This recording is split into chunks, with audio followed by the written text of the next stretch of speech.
Assalamualaikum warahmatullahi wabarakatuh. Izin memperkenalkan diri, nama Berlian Zulfaktia, NPM 2021020416, kelas D, semester 4, Prodi Hukum Tata Negara. Di sini saya ingin menjalankan tugas dari mata kuliah Filsafat Hukum Islam, dosen pengampu Bapak Hervin Yoki Pradikta. Di sini saya ingin menjelaskan tentang sumber hukum Islam. Sumber hukum Islam. Al-Quran berkedudukan sebagai sumber pertama dan utama dalam hukum Islam. Kedudukan ini mengharuskan umat Islam memahami pesan-pesan yang dikandungnya untuk dilaksanakan dalam kehidupan. Hal tersebut juga diperlukan sebagai upaya mengatur perilaku manusia, baik yang berhubungan dengan manusia ataupun makhluk yang lain, secara horizontal. Demikian pula seluruh persoalan yang berkaitan dengan hukum, meski dicari jawabannya terlebih dahulu dari petunjuk yang terkandung di dalam Al-Quran, kemaslahan hidup manusia di dunia dan di akhirat diyakini dapat diperoleh jika manusia melandaskan pada perilaku hidup mereka pada petunjuk Al-Quran. Argumentasi yang menyatakan bahwa Al-Quran sebagai sumber dan dalil pertama dan utama ditemukan dalam penjelasan Al-Quran sendiri pada sejumlah ayatnya. Lebih dari 30 kali ditemukan perintah mematuhi Allah dalam Al-Quran, bahkan meninggalkan aturan yang disebutkan Al-Quran akan membawa akibat meningkatnya kejahatan yang dilakukan manusia. Al-Quran secara redaksional dan makna yang dikandungnya bersifat qatal al-wujud.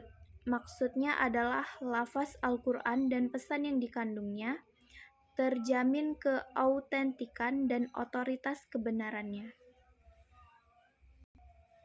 Keautentikan itu terjamin karena transformasi periwayatan secara keseluruhan mencapai tingkat mutawatir.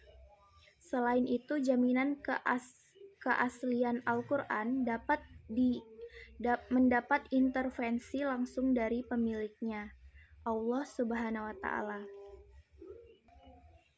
Pada uraian sebelumnya telah dijelaskan bahwa Al-Quran sebagai sumber utama yang paling utama dari hukum Islam yang bersifat global yang membutuhkan penjelasan secara operasional.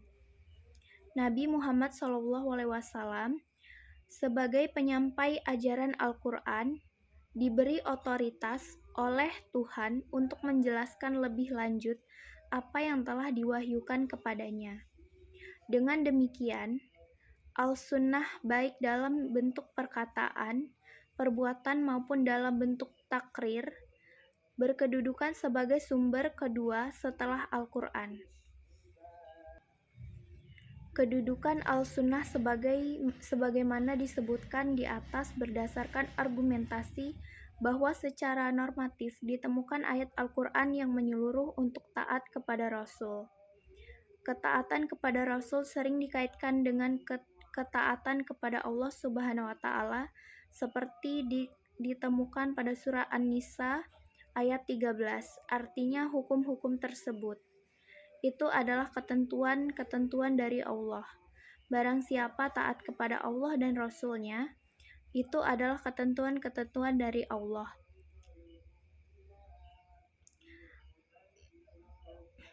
Niscaya Allah memasukkannya ke dalam surga. Al-Quran sering menetapkan beriman kepada Rasul sama dengan kewajiban beriman kepada Allah Subhanahu wa Ta'ala.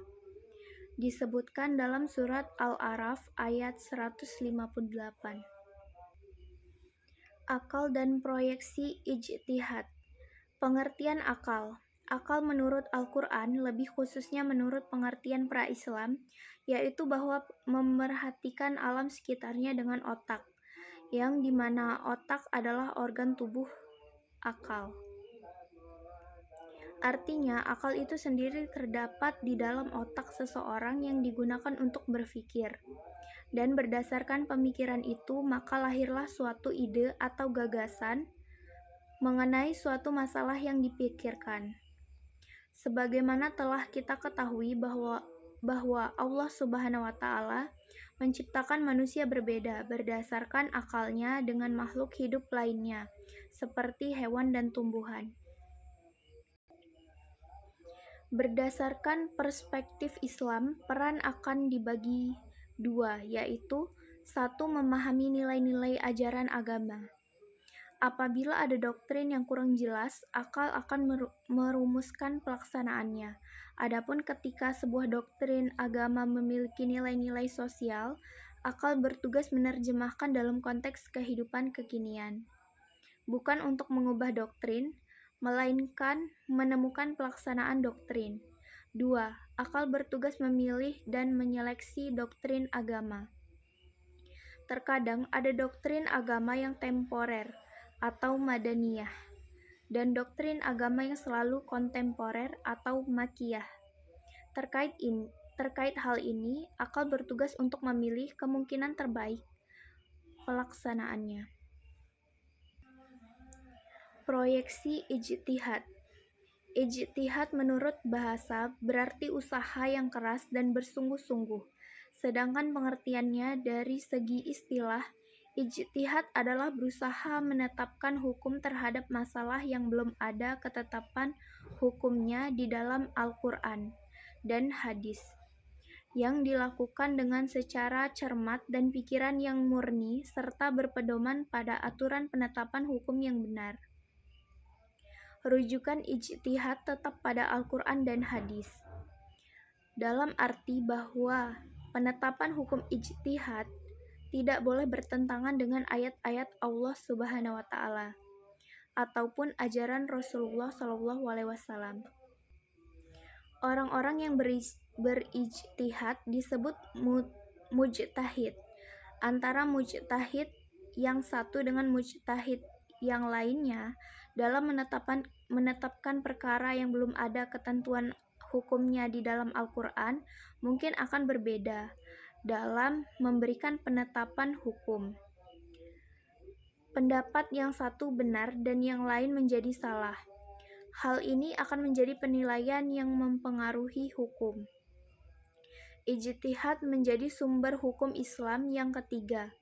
Boleh dilakukan oleh siapa saja yang memiliki persyaratan minimal seperti memahami mafhum ayat atau hadis, memiliki atau menguasai ilmu alat atau seperti nahwu sorof, mengetahui latar belakang suatu ayat atau hadis, luas pemahamannya terhadap pengetahuan Islam, memiliki loyalitas yang tinggi terhadap agama, dan lain-lain.